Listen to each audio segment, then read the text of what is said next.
This is a true story. The events depicted took place in Clearwater in 2006. Out of respect for the dead, the rest has been told exactly as it occurred. "Detective Monty," he said, pausing, savoring each syllable. "This is Damien Robards. Look, I think you should come down here. Come down here and we can make a deal." That year, 2006, seared something important into me. The case I told you about left a scar that gnawed at night, when the city went quiet, and my only companion was a glass of cheap whiskey. I thought I'd seen the very bottom of the human soul. I was wrong. The bottom was just an illusion, and beneath it yawned a new, even darker abyss. I remember that call as if it had happened 5 minutes ago. Not the dispatch siren, but the dry, businesslike tone of the desk sergeant. "Monty, we've got a fire on Pine Ridge. Firefighters say it looks like arson, and there are 2 people down there. They don't seem to be breathing." The night was sticky and muggy, typical of Florida. The air, thick as syrup, barely moved.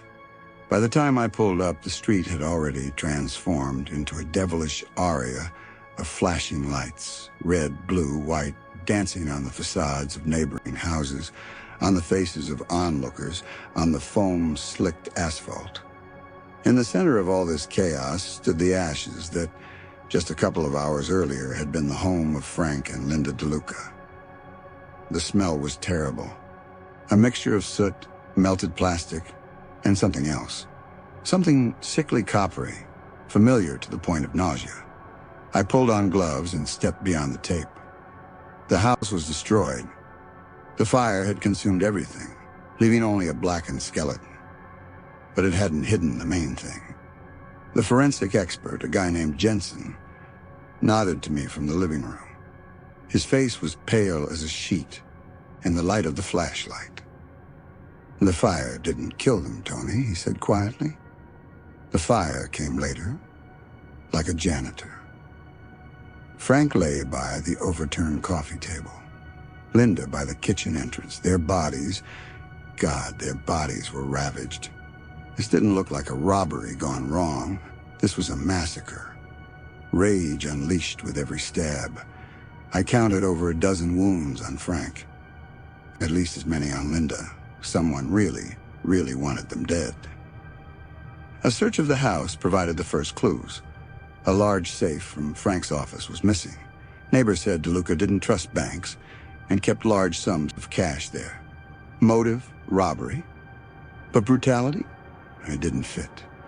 A robber takes the money and leaves. He doesn't turn a house into a slaughterhouse and then try to burn it all down. This was done by someone who knew them. Someone they let into their home, into their lives. We started interviewing everyone, relatives, friends, business associates. The name popped up on the second day. Richard Todd Robards. He preferred to be called Damien. Impressive, huh? Damien was their personal trainer, a handsome man with a Hollywood smile and a body carved from granite.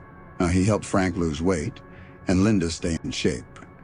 He visited their house 3 times a week. He knew their schedule. He knew where the safe was.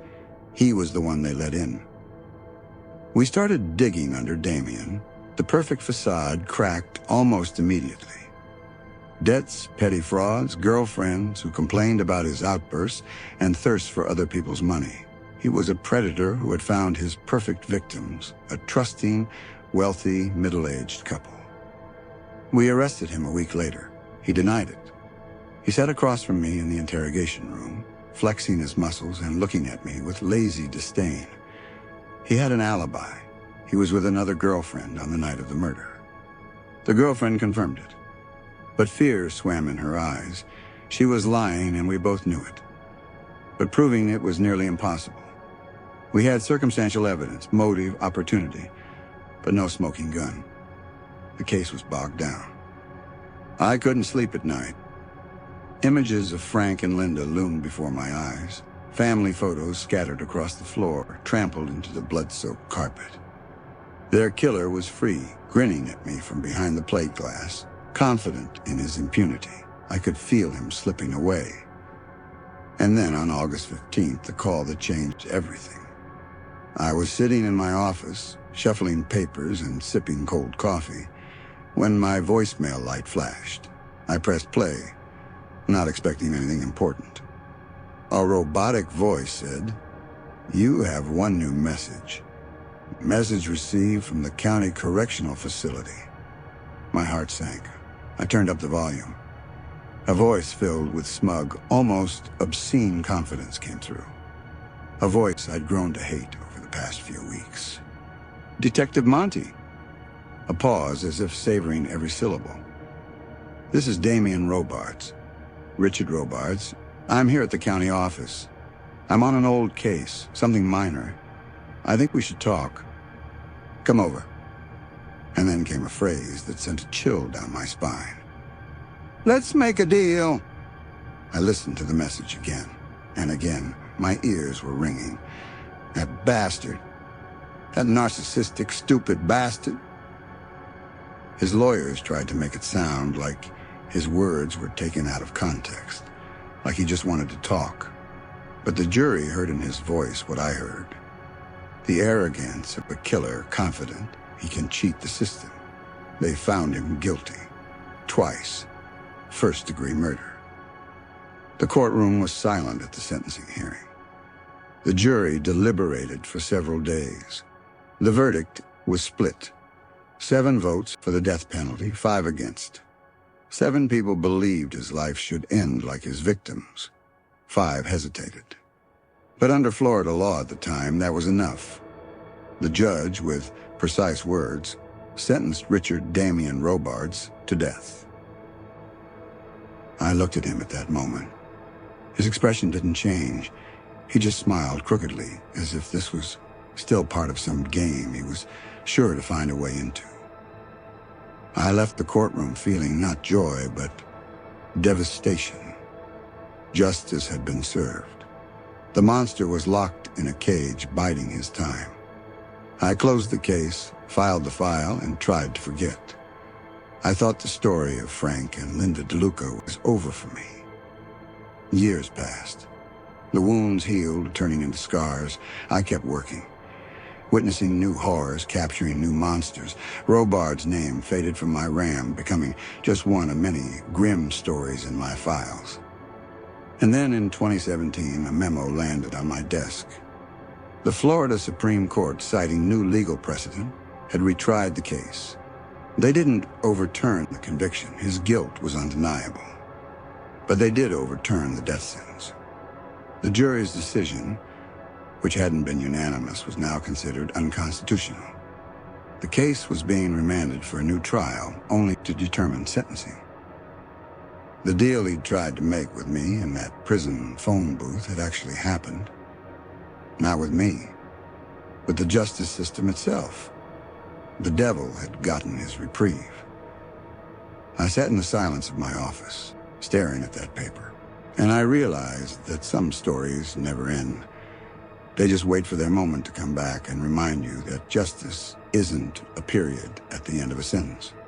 Those ellipses, behind which anything could be hidden. Years pass, but some folders on my desk seem to grow onto the wood, become part of its texture. The DeLuca folder was just like that. Yellowed, frayed at the edges, heavy with photographs, reports, transcripts. Sometimes in the dead of night, when the controls had gone silent and the only sound was the hum of the old computer, I would open it, not to find anything new, but to remind myself why I was still here. I looked at photographs of Frank and Linda, a happy couple on vacation, smiling for the camera, the sun playing in Linda's hair. They trusted him. They let a monster into their home, into their lives, and he, Richard Todd Robards, or Damien as he called himself, their personal trainer, their friend, repaid them with a knife and fire, for a safe filled with money, a life for paper. The verdict was a closure for me, not a relief, no. There's no relief in these cases, it was just a closure. Guilty twice. The death penalty. 7 jurors voted for the death penalty. 7 people saw what I saw. Not a lost soul, but a predator who needed to be removed from this world of the living. 5 doubted. That number, 5, has always been a splinter in my mind. 5 people who looked this evil in the face and didn't flinch. I thought the story was over. Robards sat on death row, his appeals denied one after another, and I continued to catch other monsters. But ghosts of the past don't like to be forgotten. The call came at the end of a long workday. On the line was Sarah Jenkins, the prosecutor with whom I had walked through this hell shoulder to shoulder. Her voice was tired, lacking the steely confidence I had admired so much in the courtroom. "Tony, it's Sarah. It's been a while." "Hopefully it was for a good reason?" I asked, though a cold worm of foreboding was already stirring inside me. "Not exactly. The Florida Supreme Court. The Robards case." I gripped the phone so hard my knuckles turned white. "What was it?" "They upheld the conviction. He's guilty. That's not up for debate. He's a murderer, and he's going to prison for the rest of his life." I exhaled. Half the weight had lifted. "That's the main thing." "Yes, but..." She paused. A pause in which years of our work sank. They overturned the death penalty. The world rocked for a moment. How? Why? New precedent. Hearst v. State. Now a unanimous jury is required for a death sentence, and we had it 7-5. Do you understand? Because of a legal technicality, because the rules of the game were changed retroactively, he got off the drug. I was silent. My ears were ringing. I was back in that courtroom listening to the verdict. 7-5. Then it had seemed like a victory, and now it was our defeat. "There will be a new trial," Sarah continued, "only according to the punishment. We will have to relive it all again. The DeLuca family will have to hear it all again." I closed my eyes. I saw the charred walls of their house again. Again I smelled the smoke and death, and again, as if in reality, I heard that voice. The voice from the prison phone recorded on an old cassette tape that was still stored in the evidence drawer. I remembered August 15th, 2006. My desk phone beeped, signaling a new message. I pressed play, expecting to hear an informant or a colleague, but instead the speaker emitted the cold, monotone, sickeningly calm voice of Richard Robards. "Detective Monty, this is Damian Robards. I'm in the county jail now. I think you should come over. We could make a deal." Click. End of recording. I listened to it 5 times. 10. There was no remorse or fear in that voice, only arrogance.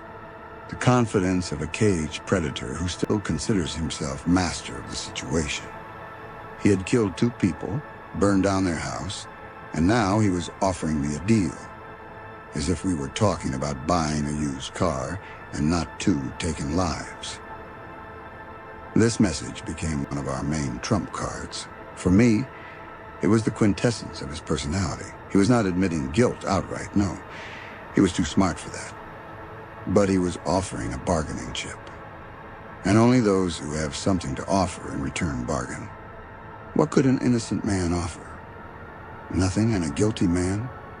He could offer the truth, or at least part of it, in exchange for leniency.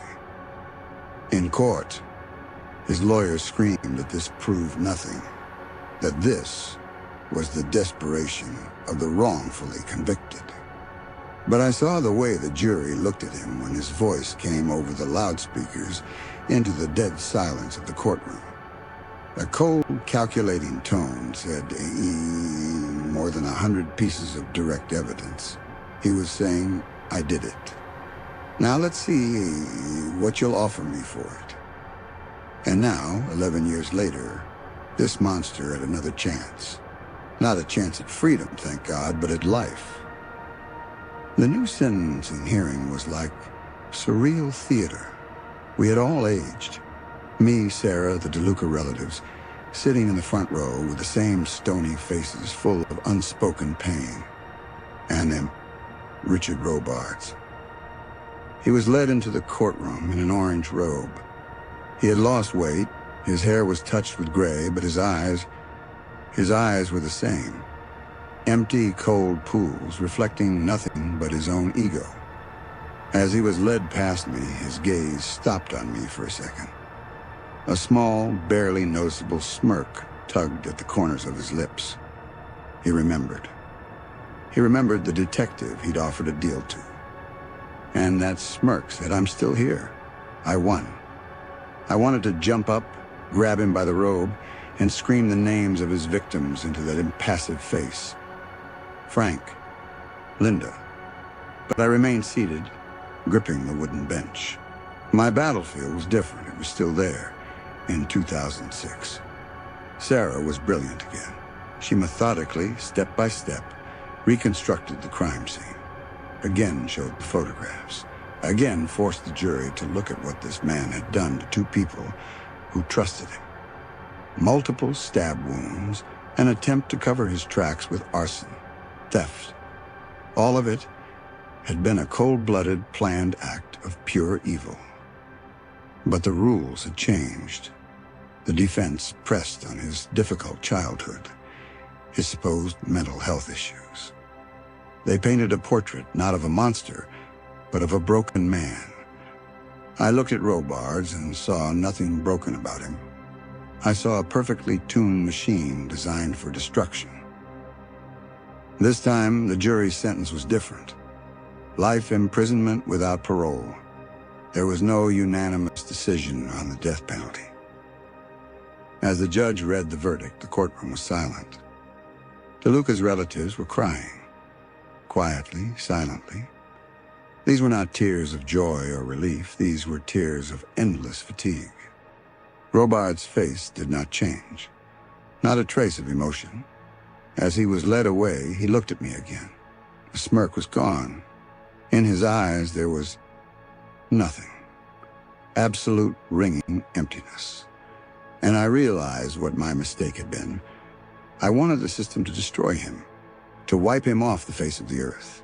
But for him, it was all just a game. He lost his freedom, but he kept his life. In his twisted logic, he could consider it a draw or even a victory. I walked out of the courthouse and took a deep breath of the humid Florida air. Sarah came and stood next to me. "Well, that's it, Tony," she said quietly. "This time it's definitely it." "He'll live," I said, looking at the clouds drifting across the sky. "Yes, in a concrete box. Every day will be like the last. He'll never see the sun as a free man again, never smell the sea. He'll rot alive until the day he dies. Sometimes, Tony, that's worse than a quick death." Maybe she was right. Maybe justice isn't always a loud final chord. Sometimes it's a long, drawn-out, suffocating silence. I went back to my office. I took out the old DeLuca folder. I leafed through it one last time. Photos of the happy couple, photos of the ashes, the printout of that very voicemail. I closed it. I took it to the archives department. "Storage," I told the clerk. He took the folder, stamped it, and put it back on the shelf where it was lost among hundreds of similar stories of grief and evil. As I left the archives, I felt an invisible weight lift from my shoulders, a weight I'd carried for over a decade. Robards hadn't gotten the needle, but he was locked away forever. The ghost that haunted my office had finally found peace in the dusty oblivion of the archives. Justice isn't perfect. It stumbles, it bends the rules, it disappoints. But sometimes, even so, it fulfills its primary function. It builds a wall between us and them, between the world of the living and those who bring deaths. And that evening, for the first time in years, I left work without looking back at the shadows of the past that danced in the empty corridors of the office The story was over. My shift wasn't. I am Detective Anthony Monty, and this story is my cross to bear.